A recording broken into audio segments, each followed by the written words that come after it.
আপনি রাস্তায় হাঁটছেন বানরের মূর্তি নিয়ে, বানরের সাথে আপনার কি সম্পর্ক? বানরের সাথে বাঙালি সংস্কৃতির কি সম্পর্ক? আমরা কি বানর থেকে আসছি? তাহলে বানরের মূর্তি আমি হাঁটে নিয়ে হাঁটবো কেন? একটা প্রজন্মকে আল্লাহ বানর বানিয়ে দিয়েছিলেন, কোরআনে দলিল আছে। আমরা কি সেই প্রজন্ম? তাহলে বানরের মূর্তি নিয়ে রাস্তায় হাঁটবো কেন? কেন আপনি পেঁচার সাথে আপনার কি সম্পর্ক? তো এখানে পেঁচার সাথে আপনার সংস্কৃতি কি সম্পর্ক?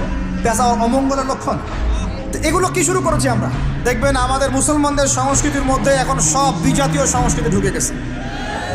আমরা এখন পড়ে আছি গান বাজনা, ঢাকঢোল, ডুবি তবলা এবং এমন কিছু সংস্কৃতির নামে কাজ যেগুলোর মধ্যে শিরক আছে অথবা বেদাত আছে। এত বাঙালি বাঙালি করে চিৎকার করেন, তাহলে আপনি এগুলো করছেন কেন? কথা বলেন। আমাদের বাপদাদারা বাঙালি ছিলেন, খাঁটি বাঙালি, তাহলে আমরা কেন এখন জয়ীফ বাঙালি হলাম কেন? জাল বাঙালি হলাম? আপনার বাসার কমোড পর্যন্ত ইংরেজদের আদলে করা, সবকিছুই খাবার অভ্যাস, খাদ্যাভ্যাস, আপনি পিৎজা বার্গার ছাড়া খেতেই পারেন না, খাদ্যাভ্যাস ইংরেজদের। তারপরে খাওয়া হালাল না হারাম সেটা প্রশ্ন করছি না আমি, আপনি প্যাশনেট না তো আমাদের সংস্কৃতি নিয়ে। আমাদের সংস্কৃতির মূল জায়গাটা কই? একটা বাড়িতে, একটা বিয়ে বাড়িতে যদি গানও বাজে, সেটাও বাজবে হিন্দি গান, সেটাও বাজবে ইংলিশ গান। মানে আপনি গানটাও যদি শুনেনও একটা বাংলা গান শুনতে পারেন না, কারণ যে বাংলা ভাষার জন্য আপনি জীবন দিয়েছেন বলে দাবি করছেন, ওই চেতনাও আপনার মধ্যে আর বাকি নাই।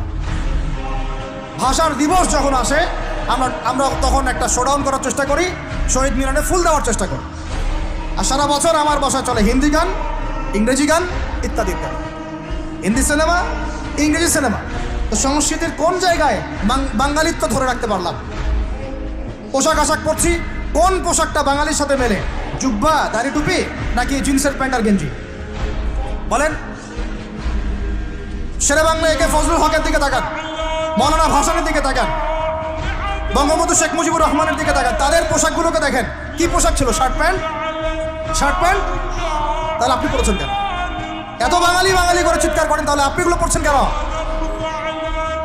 কথা বলেন। আমাদের বাপদাদারা বাঙালি ছিলেন, খাঁটি বাঙালি, তাহলে আমরা কেন এখন জয়ীফ বাঙালি হলাম কেন? জাল বাঙালি হলাম? আপনার বাসার কমোড পর্যন্ত ইংরেজদের আদলে করা, সবকিছুই খাবার অভ্যাস, খাদ্যাভ্যাস, আপনি পিৎজা বার্গার ছাড়া খেতেই পারেন না, খাদ্যাভ্যাস ইংরেজদের। তারপরে খাওয়া হালাল না হারাম সেটা প্রশ্ন করছি না আমি, আপনি প্যাশনেট না তো আমাদের সংস্কৃতি নিয়ে। আমাদের সংস্কৃতির মূল জায়গাটা কই? পাঞ্জাবি পায়জামা তো পড়ছেন না, কিন্তু আমাদের সংস্কৃতি ছিল ঢিলেঢালা পোশাক পরতাম। আমাদের সংস্কৃতি ছিল মাছে ভাতে বাঙালি, ওই মাছ তো ফরমালিন দিয়ে সব নষ্ট করে ফেলেছেন, মাছেও ভেজাল, ভাতেও ভেজাল, পুকুর সব ভরাট করে ফেলতেছেন, নদীগুলো শুকায় যাচ্ছে। নদী মাত্রই বাংলাদেশ, নদী কোথায়? নদীতে পানি কোথায়? বলেন। পানির ন্যায্য হিস্সাই বা কোথায়? আমাদের কি পানির ন্যায্য হিস্সা দেওয়া হচ্ছে? তাহলে আমরা কি দাস হয়ে থাকবো নাকি? আল্লাহ পাক আমাদেরকে বোঝার তৌফিক দান করেন। সংস্কৃতি দেখেন, সংস্কৃতি কি ছিল আমাদের বাপদাদাদের যুগটা চলে যান, ওই ফজরের আগে তারা ঘুম থেকে উঠতেন, আসসালাতু খায়রুম মিনান নাওম কানে গেলে ঘুম থেকে উঠে যাইতেন, নামাজ পড়তেন, বাংলার ঘরে ঘরে কোরআন তেলাওয়াত শোনা যাইতো। এখন কি শোনা যায়? ফজরে